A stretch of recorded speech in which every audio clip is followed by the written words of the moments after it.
Hi, this is Brock with Straight Line Delivery and step 8 in a 10-part series of helping you decide whether trucking might be right for you.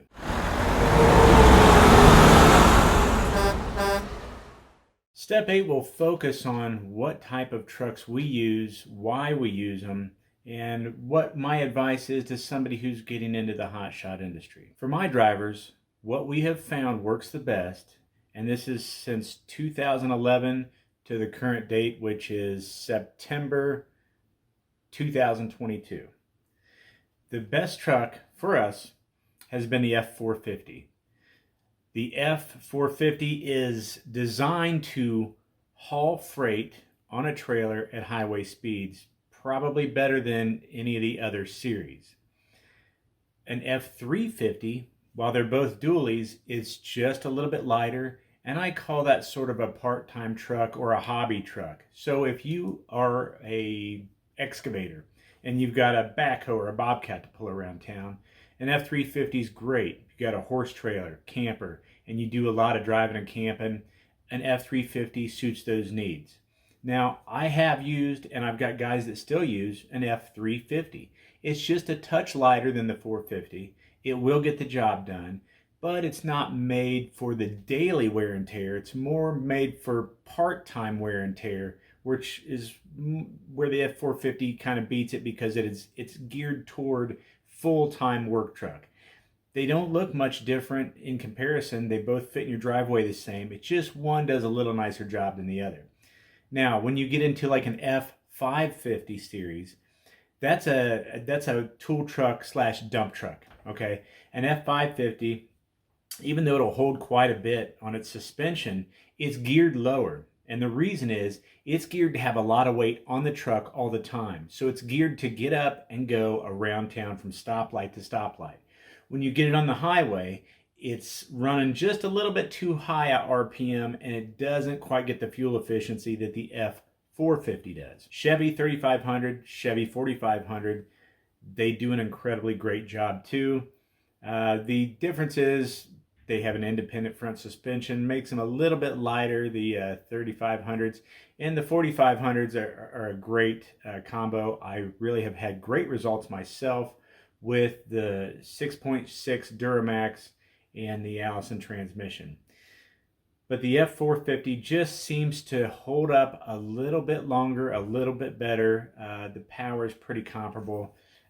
So whatever you want to do is fine. People ask about Dodge. My experience with Dodge is if you are going to run a Dodge around town and use it to pull a bobcat or a horse trailer, it's going to be a fine truck for you.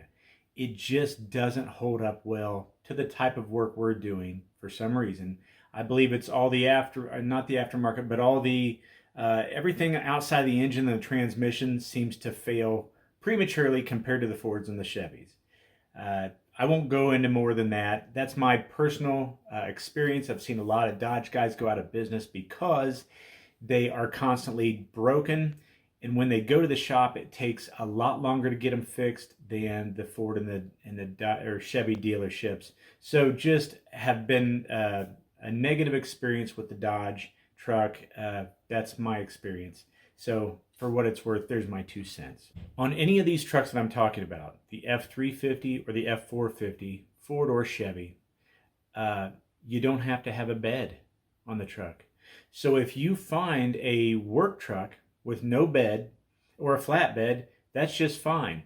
The bed just gets in the way and it's extra weight that you don't need. If you want to leave it on there because you like the way it looks and you're going to use this truck to tool around town when you're off work, fine, leave the bed. But just remember, it does put it in a different classification. A tractor and a truck are two different vehicles. A truck is capable of carrying property. A tractor is not capable of carrying property and is made to be used with a trailer. And there are overall length restrictions depending on which ones you have. So a semi-truck that you picture in your head hauling a trailer, that is a tractor, okay? A pickup truck, anything with a bed on it, even a flatbed, is made for carrying property and is labeled as a truck, and you've got certain lengths that you can't go past with your truck and trailer combo with a truck. Trailers. What trailer do you want? Well, there's a few features. I won't mention any name brands, but there are a few features that work better than others. We use a 40-foot flatbed gooseneck trailer. That's what we use. It's actually a 35 plus 5. And what that means is you've got 35 feet of flat deck, then the last 5 dovetail. The ramps fold up and make that dovetail flat, so you have 40 feet of flat deck. So if you're laying 40 feet of pipe on the deck, the ramps stay in the folded position.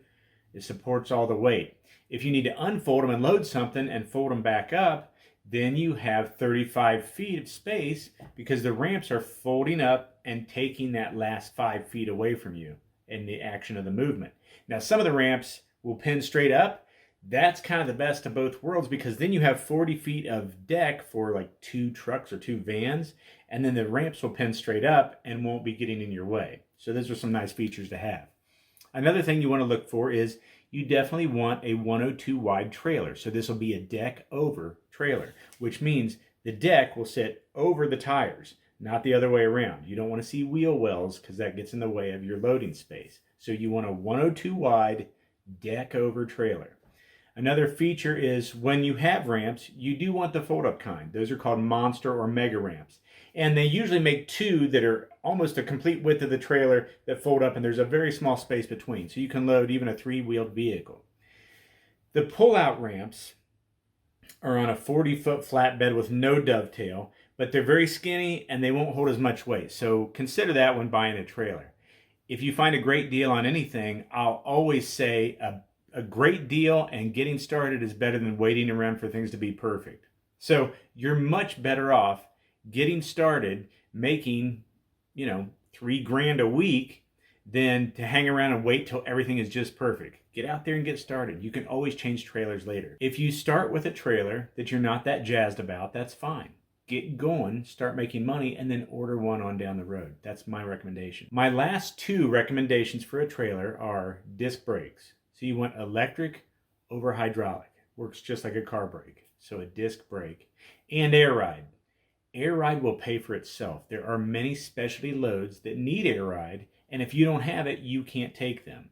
So instead of a big hunk of metal that's nothing special to anybody, they're maybe moving a machine that's a little bit more delicate, and they want to see air ride on that, so they pay more for it. You want to be that guy. This has been step 8 in a 10-part series. Make sure you like this video and hit that subscribe button. You don't want to miss any other parts of this series. There's also a lot of information on our site, on YouTube and Facebook, that I think will help you out.